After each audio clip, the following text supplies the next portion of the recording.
Hello, welcome to the Drum Show. My name is Quinlan, and tonight's show is all about Rockabilly, the fantastic stuff from the 50s and into the 60s. We know famous bands such as the Stray Cats.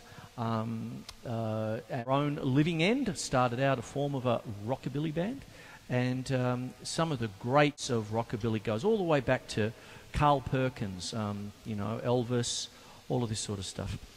What happens with Rockabilly, it's got this wonderful, you know, it's not only, let me say, it's not only a style of music, but it's also a fashion, a lifestyle, a culture, all sorts of things, because one of the things that happens with Rockabilly is it's all tied up with hot rods and all this sort of business.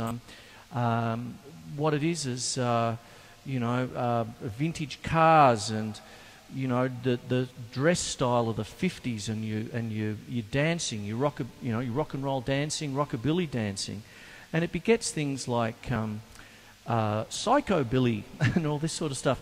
And what happens is it really creates you know, there's a real great feel to it, and there's also a great camaraderie about it as well. When you go to, say, hot rod shows and all of this sort of stuff, you just see a lot of camaraderie. You know, there's no real, well, I didn't see any when I went to it just recently from the footage that you're seeing on the show, but I mean, it's just such a great feeling to be out there amongst everyone, just real enthusiasts, you know, and all this sort of stuff. But because it is a drum show and not a hot rod show, let me talk about drums.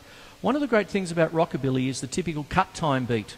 Okay, cut time, common time is where you get a common time signature, 4/4. And you essentially cut it in half. So instead of 1 and 2 and 3 and 4 and 1 and 2 and 3 and 4, and you're getting 1, 2, 3, 4, 1, 2, 3, 4, 1, 2, 3, 4, 1, 2, 3, 4,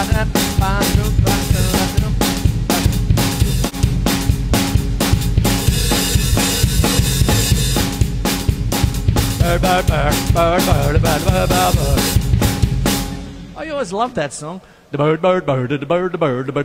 Anyway, you got that.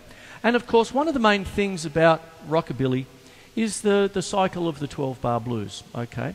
And what happens with the 12-bar blues, let me get a little bit technical. The 12-bar blues consists of the tonic, okay, 1 for 4 bars, then you get the 4th for 2 bars, back to the 1 for 2 bars, and then you get the 5th, the 4th, the 1st, and back to the 5th again if you're cycling around.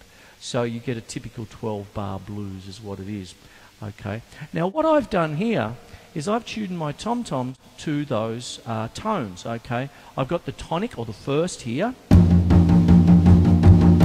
And what I've done is I'm using triggers at the moment, and I've used the typical double bass sound, because one of the things about Rockabilly is the upright bass. It's one of those sounds you just want. So I've put that on my triggers, and I'm using a typical blues scale.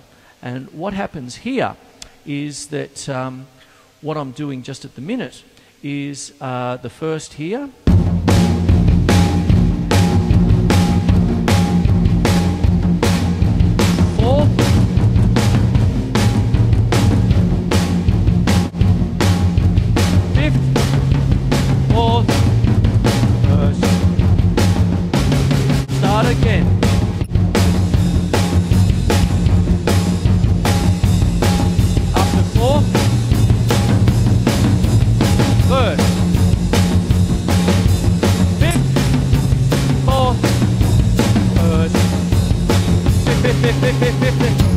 And there it is there, you see. And that's what happens with a typical kind of straight kind of rock beat kind of thing.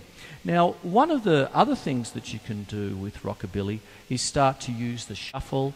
You can start to use unison playing, which is really a big thing in 50s rock and roll if you really get into the original recordings. I mean, you've got guys like Earl Palmer, who I've mentioned on previous episodes, where a rock beat isn't necessarily a rock beat anymore. You've got a normal rock beat,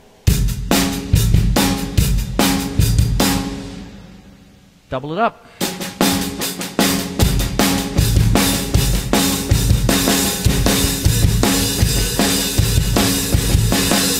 And of course, rock and roll, Led Zeppelin, there you go. So you can have this.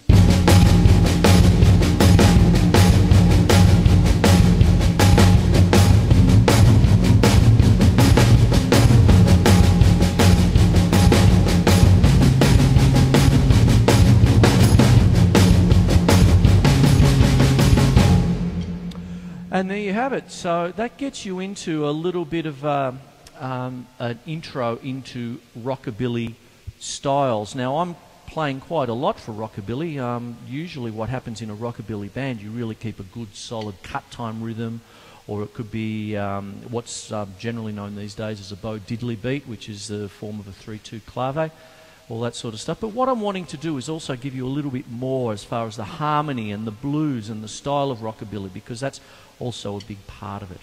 More after the break.